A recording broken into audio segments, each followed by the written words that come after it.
Peut-on réellement communiquer avec l'autre? Ou est-ce une illusion totale comme certains le pensent? Est-il impossible de se comprendre au point que toute idée de la communication serait vaine?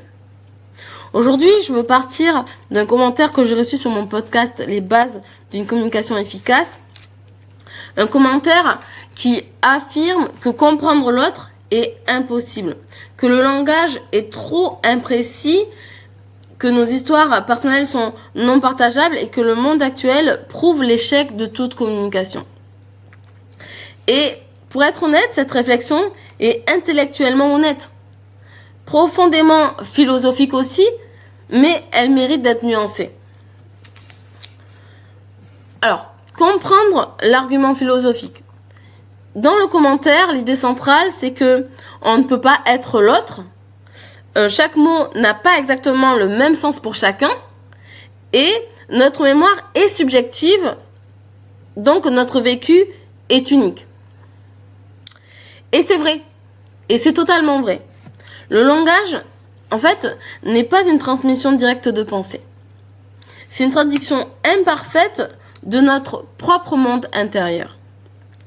Deux personnes peuvent entendre le mot, par exemple, amour, respect ou liberté, et ne pas parler de la même chose. Donc oui, la compréhension totale, elle est impossible.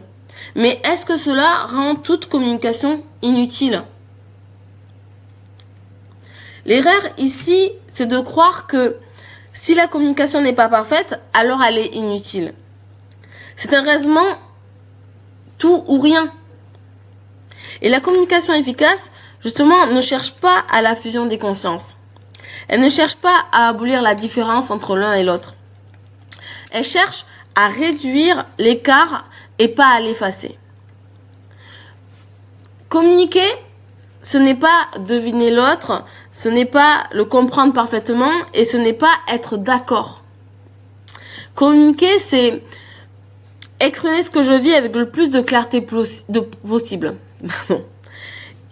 Communiquer, c'est écouter l'autre sans projeter immédiatement. C'est aussi vérifier que j'ai compris ce que me dit l'autre. Et c'est aussi accepter l'imperfection du processus. Communiquer, ce n'est pas deviner. Un point fondamental, c'est que la communication n'est pas une lecture de pensée. Elle est une responsabilité partagée. Je m'explique. Vous êtes responsable de ce que vous exprimez. L'autre est responsable de ce qu'il entend.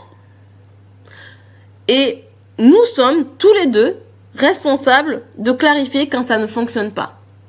C'est pour ça que je dis que prenez le temps, vous, de créer une communication efficace, parce que vous êtes responsable de ce que vous dites, et par contre, vous n'êtes pas responsable de ce qu'il entend.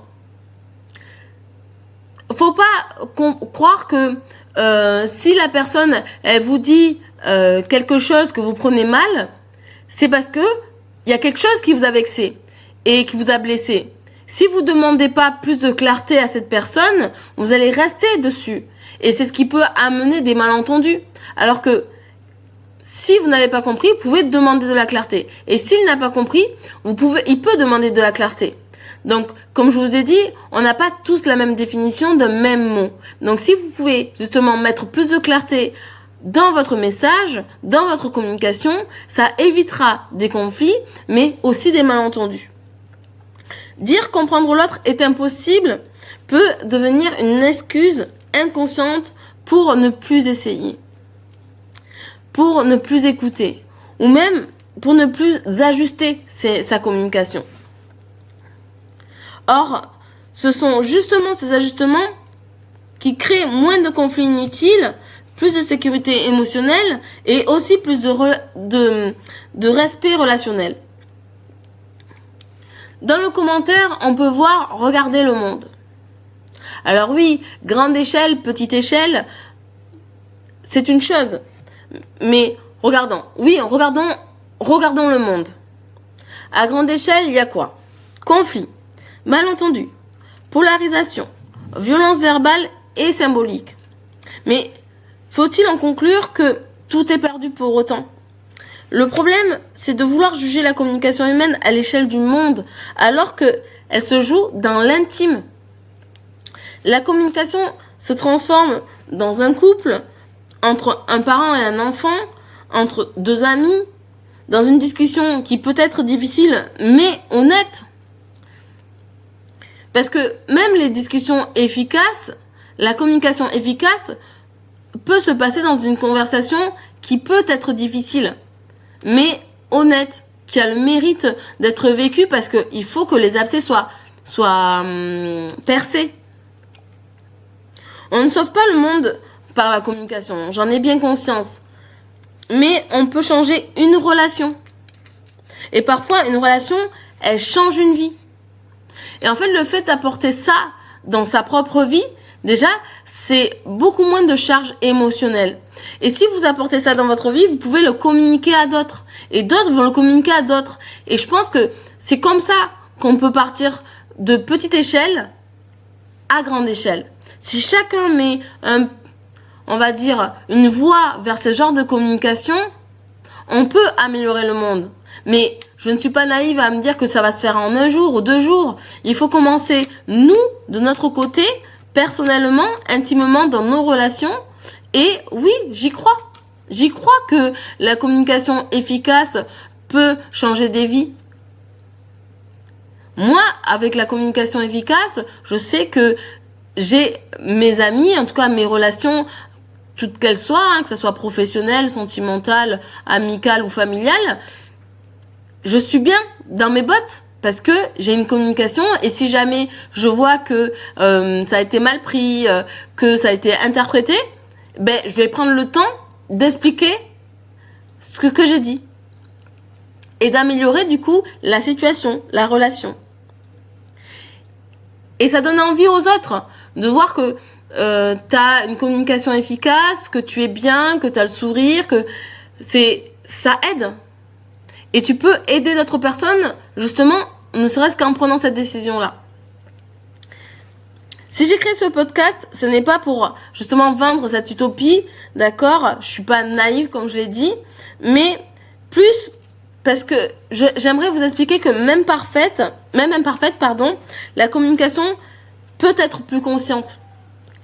Même si elle est limitée, elle peut être plus respectueuse. Et même fragile, elle peut être plus humaine. Ce podcast, il existe pour justement apprendre à mieux se dire les choses et à mieux s'écouter. Et aussi à mieux réparer quand ça dysfonctionne. Pas pour promettre l'impossible, mais pour éviter l'abandon. Alors la vraie question n'est peut-être pas la communication est-elle possible, mais plutôt que sera-t-il quand on arrête d'essayer d'avoir une communication efficace ?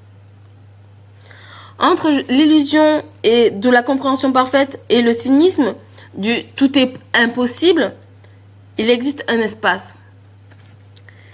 C'est un espace d'effort, de présence, d'humilité.